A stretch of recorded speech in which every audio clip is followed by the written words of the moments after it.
Kesadaran diri terapkan protokol kesehatan jadi langkah penting cegah penularan. Sosialisasi dan edukasi jadi hal yang genting, sadar gunakan masker dan jaga jarak itu penting. Physical distancing di pasar seolah sulit dilakukan sebab pedagang dan pembeli seringnya berdesakan. Harus ada inovasi belanja di pasar, cegah kerumunan orang dalam jumlah besar. Pasar tradisional sempat jadi klaster baru penularan, tentu semua tak ingin hal ini terulang. Mari patuhi protokol kesehatan virus corona, jangan sampai pasar berhenti beroperasional. Pemirsa bersama saya Akhir Sandi, inilah e-break selengkapnya. Atur pasar, jaga jarak.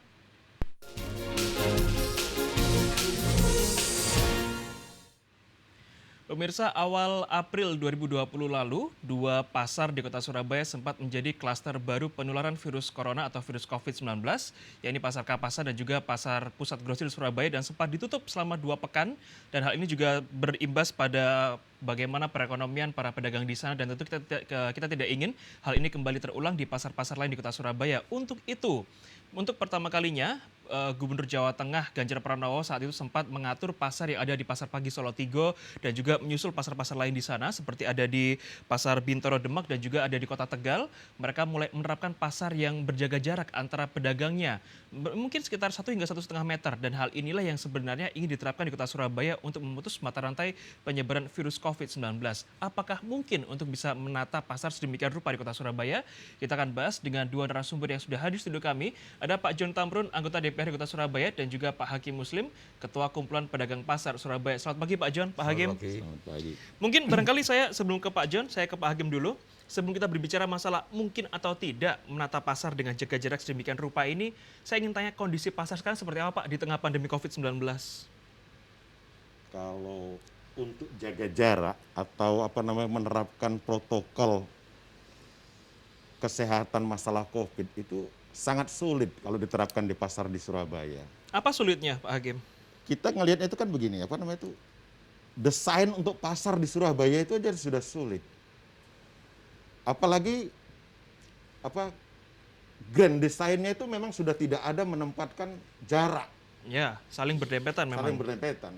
Saya langsung saja ke fokus itu. Kenapa saya bilang tidak jarak ya? Mm-mm. Saya mengibaratkan seperti di Blauran. Itu jarak satu pasar, satu stand itu hanya 1,8. Mm.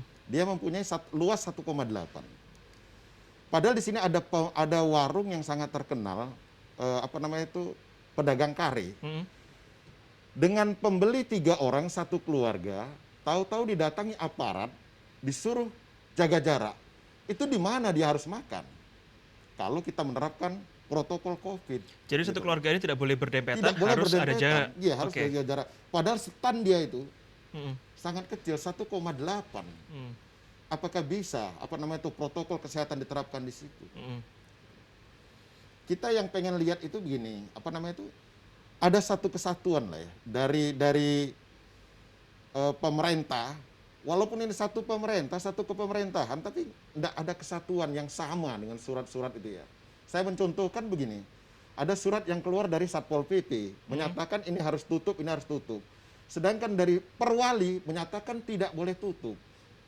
Ada satu pasal yang menyatakan bahwa pasar tradisional tidak boleh tutup. Mm.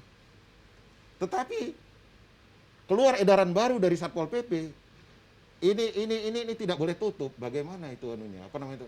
Di bawah yang sulit, Mas, menerapkan di bawah itu. Ya, oke. Jadi masih ada belum keselarasan antara pemerintah kota dengan aparat penegak Aparatnya hukum. sendiri. Oke, Pak Hakim mengatakan cukup sulit menerapkan protokol kesehatan di pasar, tapi sudah ada contohnya loh Pak. Pasar Pagi di Solo Tigo, gubernurnya berhasil menata pasar jaga jarak antara satu pedagang dengan pedagang yang lain. Apakah ini memang nggak bisa diterapkan di Surabaya? Saya belum melihat secara apakah memang benar berhasil di Jawa Tengah itu, ataukah hanya cuma pemberitaan, kan ya gitu ya. Kita juga bisa memaksakan itu bahwa jaga jarak, bisa. Tetapi juga pasar juga harus turun. Pemerintah harus turun. Apa yang kami harapkan ya? Seperti hand sanitizer, Oke. ini semua tidak ada. Karena apa? Begitu terjadinya COVID ini, tidak ada pemerintah yang turun ke bawah mendampingi pedagang pasar. Oke, menarik. Tidak ada pemerintah yang turun ke lapangan. Ya. Pak Jun, betul demikian? Nggak ada pemerintah? Bahkan anggota dewan nggak ada yang turun ke bawah? Jadi gini, kalau dikatakan bahwa pemerintah tidak turun ke pasar, itu tidak juga. Karena ada di beberapa pasar, itu saya melihat dan menyaksikan sendiri bahwa dari bagian perekonomian, kemudian dari PD Pasar, Ya. kemudian dari Satpol PP dan Linmas, itu ada di pasar-pasar. Hanya mereka memang jumlahnya tidak banyak. Diharapkan itu penanganan untuk masalah physical distancing di pasar, itu diharapkan di depan pasar pada saat masuk ke dalam pasar. Oke. Kenapa kok harus begitu? Karena kita tempo hari sempat berdiskusi bahwa mereka itu akan membatasi yang masuk.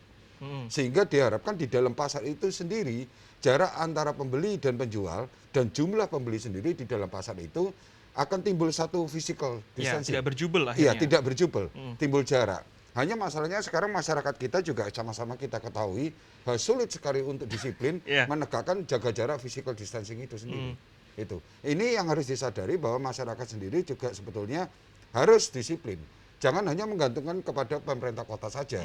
Jangan hanya menggantungkan kepada pemerintahan juga untuk turun mengawasi dan selalu setiap menit minta diawasin.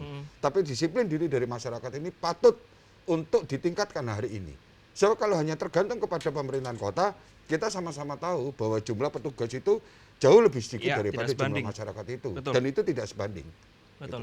Oke, jadi memang sudah ada aparat yang turun ke pasar-pasar, namun memang jumlahnya tidak sebanyak para pembeli dan juga para pedagang, sehingga harapannya dengan adanya aparat di sana bisa memfilter atau menyaring jumlah pembeli yang masuk ke dalam pasar, sehingga nanti di dalam pasar itu sendiri bisa menerapkan physical distancing agar tidak berdempetan atau tidak berdesakan antara satu dengan yang lainnya. Jangan kemana-mana pemirsa, iBreak akan segera kembali sesaat lagi.